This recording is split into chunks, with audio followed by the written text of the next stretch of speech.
A'udzu billahi minasyaitonir rajim. Bismillahirrahmanirrahim. Assalamualaikum warahmatullahi wabarakatuh.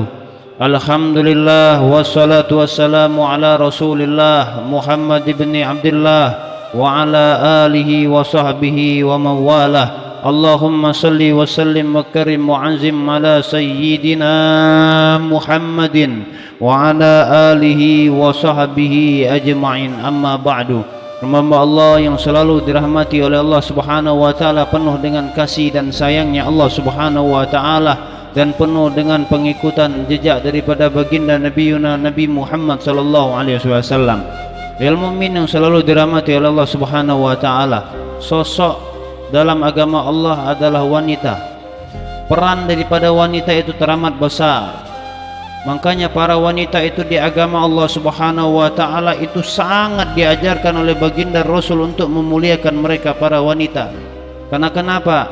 Karena sabab daripada para wanita inilah yang memberikan keturunan-keturunan agama Allah. Karena mereka para wanita inilah yang menjadikan sabab daripada madrasatul ula untuk para kaum mukminin, kaum muslim. Hakadha. Makanya wanita itu dimuliakan dalam agama Allah Subhanahu wa taala, agama yang dibawa oleh baginda Rasul sallallahu alaihi wasallam, nabi kita Nabi Muhammad, pemimpin kita wal mukmin. Permasalahan daripada mereka para wanita untuk menutup daripada auratnya itu sangat besar manfaatnya yang diajarkan baginda Rasul. Sebelum perintah daripada para wanita untuk menutup auratnya, pada dasarnya dahulu belum baginda Rasulullah sallallahu alaihi wasallam diperintahkan untuk para wanita untuk menutup auratnya, itu para wanita ayol mukmin, para wanita-wanita terdahulu ya ayol mukmin yang selalu dirahmati oleh Allah Subhanahu wa taala, itu menggunakan pakaiannya itu tampak daripada pusaran perutnya. Bahkan mereka itu menggunakan rambutnya yang luar biasa, macam-macam disolek lah. Wajah-wajah mereka ini luar biasa disolek. Kemudian emas mereka ini banyak. Itu pajangan mereka dulu sebelum adanya perintah kepada baginda Rasulullah sallallahu alaihi wasallam tentang permasalahan menutup aurat. Sehingga bukankah hal itu ya mukmin gampang bagi orang untuk menumbuhkan syahwat terhadap mereka? Bukankah itu kehinaan sebelum diajarkan kepada baginda Rasulullah sallallahu alaihi wasallam dari Allah Subhanahu wa taala, dan diajarkan baginda Rasul kepada kita, para wanita itu harusnya dimuliakan dengan cara menutup aurat mereka? Akankah itu bukan sebuah kemuliaan yang diajarkan oleh baginda Rasulullah sallallahu alaihi wasallam? Perintah dari Allah Subhanahu wa taala yang diwahyukan kepada beliau sallallahu alaihi wasallam.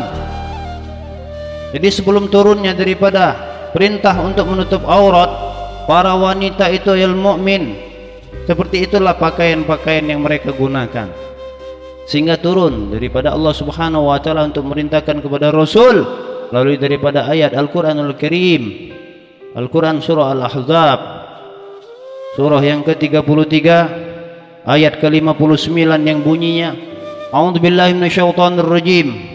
Ya ayyuhan nabi, wahai nabi, kata Allah Subhanahu wa taala, kul, katakanlah atau beritahukanlah, li azwajika, untuk para istri-istrimu, wa banatika, dan para anak-anak wanitamu, wa nisa'il mu'minin, dan para wanita-wanita orang-orang yang beriman, ya yudnina alaihinna min jalabibihinna, hendaklah mereka itu menutupkan ke seluruh tubuh mereka itu jilbabnya, jalabibihinna. Jadi jilbab maksudnya daripada pakaian yang menutup ke seluruh tubuhnya, pakaian kain yang menutupi seluruh tubuhnya melalui daripada jilbab. Dzalika adna an yu'rafna fala yu'daini. Yang demikian itu, ini keuntungan yang diajarkan dalam ayat ini, agar lebih mudah mereka itu untuk dikenali sehingga mereka tidak diganggu. Wa kana Allahu ghafurur rahima, dan Allah Subhanahu wa taala Maha Pengampun lagi Maha Penyayang. Hamba Allah yang selalu dirahmati oleh Allah, bukankah keuntungan yang diajarkan baginda Rasul kepada kita, yang diajarkan oleh Allah Subhanahu wa taala melalui baginda Rasul dan sampai kepada kita? Apakah itu kerugian atau keuntungan? Tentunya keuntungan lil mukmin. Diperintahkan kepada Rasul.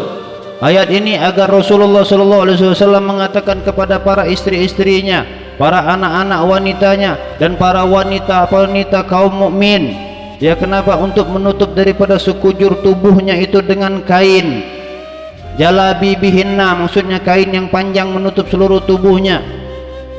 Agar kenapa? Tujuannya Allah Subhanahu wa taala merintahkan yang demikian itu agar mereka itu mudah dikenal. Kenapa ini mudah dikenal? Karena dahulu sebelum turun daripada perintah ini ayul mukmin, bisana ayul mukmin, ya, di bangsa Arab pada dasarnya mereka itu itulah tadi pakaian yang mereka gunakan. Mereka tampakkan emas-emas yang besar-besar, mereka tampakkan kecantikan wajah mereka yang penuh dengan soleh, rambut mereka terurai rapi cantik, kemudian aurat mereka, baju mereka itu pusarnya kelihatan seperti itu. Apakah itu bukankah merupakan kehinaan? Kemudian Allah Subhanahu wa taala menurunkan daripada ayat ini merintahkan kepada Rasul, apakah itu bukan sebuah kemuliaan? Hatta ayul mukmin yang selalu dirahmati oleh Allah Subhanahu wa taala, ada tafsir yang mengatakan permasalahan daripada cadar ini, permasalahan daripada ayat ini menutup seluruhnya kecuali hanya kedua bola matanya yang terlihat. Namun ini ada perselisihan daripada para alim ulama, para soleh, bahkan imam madhab, ya, kalau Imam Syafi'i itu menjadikan sabab wajib untuk menggunakan cadar, dan yang lain itu juga mengatakan bahwasanya hal sunnah, tidak usah kita permasalahkan. Yang terpenting ilmu mukmin yang selalu dirahmati oleh Allah Subhanahu wa taala, hakikatnya menutup aurat bagi para wanita yang diajarkan dalam Al-Qur'anul Karim, yang diajarkan oleh baginda Rasul adalah merupakan keuntungan. Mereka yang menutup jilbab sehingga tidak tampak daripada molek tubuhnya, alhamdulillah. Kemudian mereka yang menggunakan cadar, pada hakikatnya mereka juga menuju kemuliaan, alhamdulillah. Bahkan dikatakan oleh ulama bahwasanya mereka menutup cadar hendak menuju kemuliaan. Dan mereka yang menutup aurat itu pun tidak masalah dengan menggunakan jilbab, alhamdulillah. Pada hakikatnya mereka juga hendak menuju daripada kemuliaan. Jangan kita hinakan. Jangan kita menjadikan sesuatu hal yang seperti itu adalah hal yang aneh. Tidak, ya mukmin. Justru hal itu adalah hal-hal hakikatnya untuk menuju kemuliaan. Jadi para wanita itu dimuliakan dalam agama Allah Subhanahu wa taala. Jadi mereka yang bercadar, jangan kita hinakan mereka. Justru mereka itu hendak menuju kemuliaan. Coba kalau kita lihat cadar, ya, cara agar dapatin Allah ridho, cara agar dapatin Allah ridho. Tidaklah merupakan perkara yang gampang mereka menutup kecantikan wajah mereka. Pada hakikatnya mereka itu ilmu mukmin menggunakan cadar hendak menutup dirinya, yang mereka mengikuti daripada apa yang diajarkan oleh baginda Nabi, agar mereka itu kecantikannya, kemolekannya itu hanya khusus buat suaminya, dan mereka sudah mulai menjaga menutup dirinya, menutup wajahnya.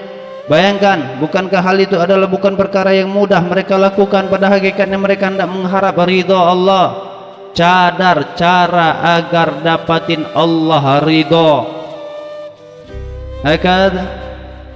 Bukan berarti mereka yang menggunakan cadar mereka sudah baik, belum. Akan tapi ilmu mukmin dengan mereka sudah mengambil langkah untuk menutup wajah mereka, sekujur tubuhnya sudah mereka tutup, dan mereka tutup kecuali mata yang terlihat.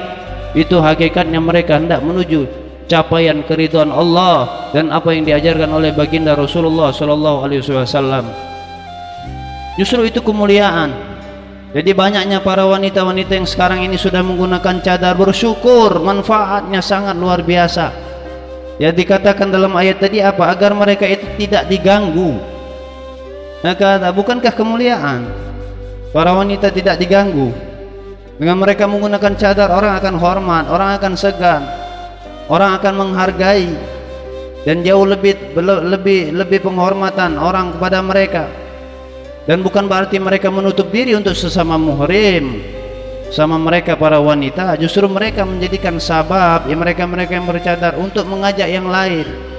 Hakadha al mu'min yang selalu dirahmati oleh Allah, muliakan mereka yang bercadar. Hakikatnya mereka itu hendak menuju ridha Allah, menuju ridha Allah, menuju yang diajarkan baginda Rasul. Sayyidah Fatimah Zahra malu untuk melihat laki-laki, dan dia malu untuk dilihat oleh laki-laki.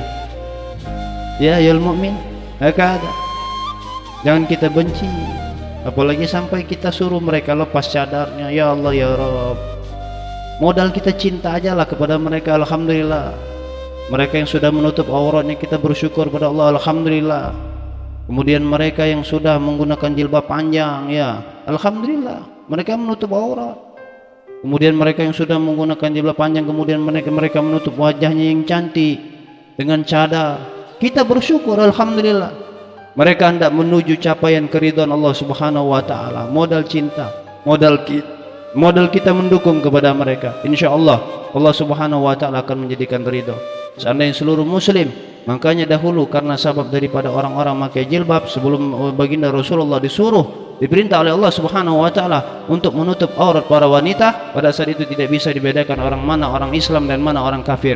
Tapi pada saat mereka diperintahkan untuk menggunakan jilbab, menggunakan jalabibihinna, sekujur tubuhnya tertutup, dan ada tafsir mengatakan hanya matanya yang terlihat, pada saat itu bisa membedakan ini orang Islam dan ini orang non muslim atau kafir.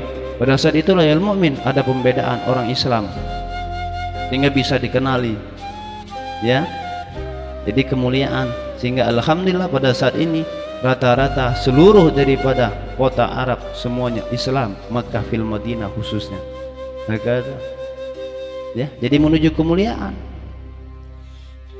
Orang-orang yang bercadar bersyukur pada Allah, mereka menjaga kecantikannya. Mereka berikan kecantikannya hanya khusus yang mampu memandang dan melihat kecantikannya hanya para suaminya. Jadi menuju kemuliaan. Ingat ya mukmin, cadar ya, cara agar dapatin Allah ridha. Mudah-mudahan bermanfaat. Al-fakir adhib ilallah, miskin amal miskin ilmu. Mohon maaf. Al-afu minkum. Allahumma salli wa sallim ala sayyidina Muhammadin wa ala alihi wa sallam. Alhamdulillahi rabbil alamin. Wassalamualaikum warahmatullahi wabarakatuh.